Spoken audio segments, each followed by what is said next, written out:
જય વાઘેશ્વરીમાં મમ્મી કિચનમાં તમારું સ્વાગત છે। આજે આપણે રીંગણાનું ભરથું બનાવીએ છીએ। આપણે પહેલાં પણ રીંગણાનું ભરથું બનાવીને આપણી ચેનલમાં મૂકેલું છે, તે બાફીને મૂકેલું છે। આ આપણે શેકીને મૂકશું। શેકીને અને અંદર રીંગણાની અંદર કાપા કરીને આ અંદર લસણની કળી ભરીને મૂકશું આપણે। હવે આપણે આ છે રીંગણાને આપણે અહીંથી કટ કરી નાખવાના, 3 જગ્યાએ કરવાના, નીચે નહીં કરવાના। આપણે જો આ રીંગણા આવી રીતના કટિંગ કરી નાખાશે, પણ આપણે આવી રીતના આમ જોઈ લેવાના હોત। જો આ દેખાય છે, આ એકદમ આવી રીતના, એટલે અંદર શું કે જીવાત કે એવું કંઈ હોય કરે તો ખ્યાલ આવી જાય। જો એક પણ જીવાત નથી। અત્યારે શિયાળામાં રીંગણામાં જીવાત ઓછી આવે, ઉનાળો ને એવું હોય ને ત્યારે આવે। અત્યારે બહુ જીવાત ન આવે, અત્યારે રીંગણા બહુ સરસ આવે, એક પણ જીવાત નથી। હવે આપણે આ રીંગણા કટિંગ થઈ ગયા છે। શેકેલા રીંગણાનું ભરથું બહુ સરસ લાગે છે। હવે તેમાં આપણે આ લસણની કળી પણ આપણે એડ કરી દઈશું। આ લસણની કળી એડ કરી દઈ,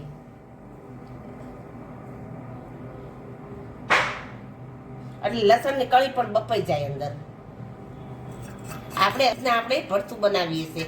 આ ભરથાનો સ્વાદ બહુ સરસ આવે છે। હવે આપણે આ રીંગણાને આપણે તેલ ચોપડી નાખી। તેલ ચોપડવાનું કારણ શું કે એકદમ શેકાઈ જાય અને સાલ ઉખડી જાય તરત જ તે।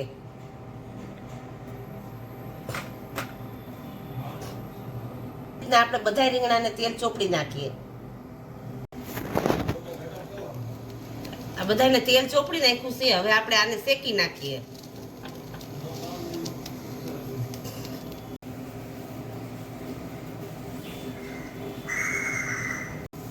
જો આ એકદમ કાળા થઈ ગયા છે।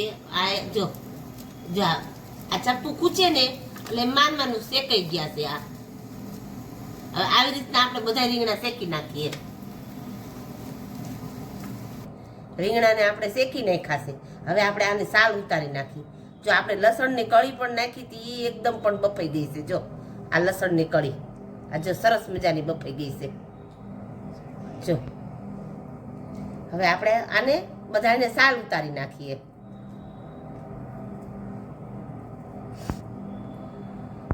તે રીંગણાને આપણે ક્રશ કરી નાખીએ।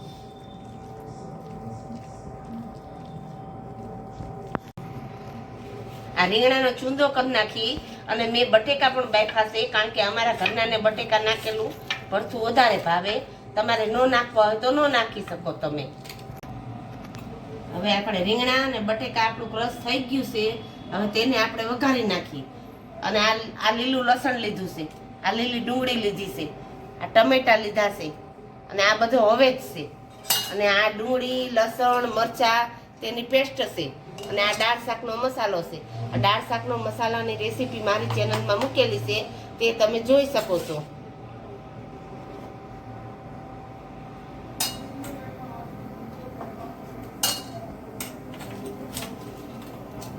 ચપટી જીરું પણ એડ કરી દે।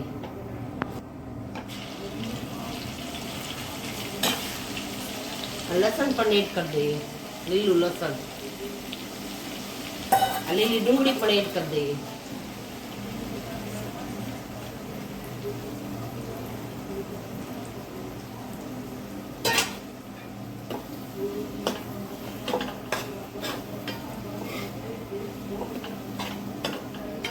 કરી દઈએ આપણે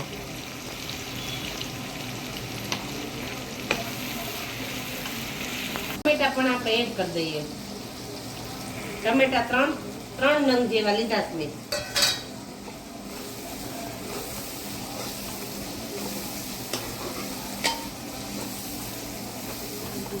હવે આમાં થોડું ઘી પણ એડ કરી દઈએ।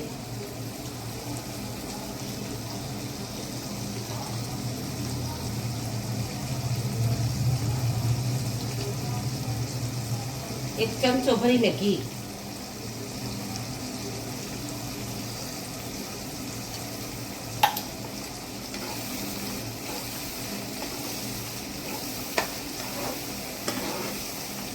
ટમેટા અને ડુંગળી એકદમ થોડું ક્રશ થઈ જાય પછી આપણે હવે જ કરીએ।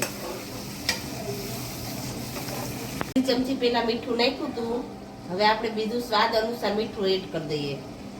હળદર અડધી ચમચી એડ કરી દઈએ અને 1 ચમચી ભરીને મસાલો, 1 થી 1.5 ચમચી જેવો.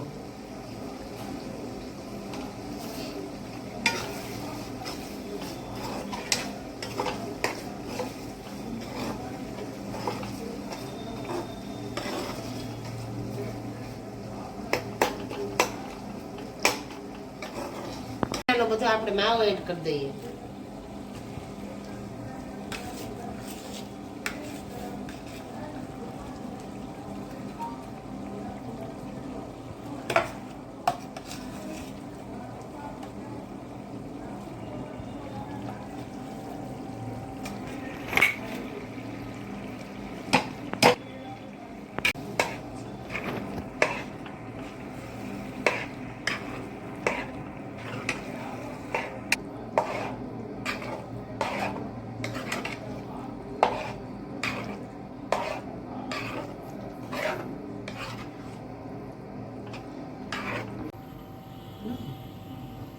આપણે શેકેલા રીંગણાનું ભરથું તૈયાર થઈ ગયું છે. જો તમને અમારી રેસીપી પસંદ આવી હોય તો અમારી ચેનલને તમે સબસ્ક્રાઇબ કરજો.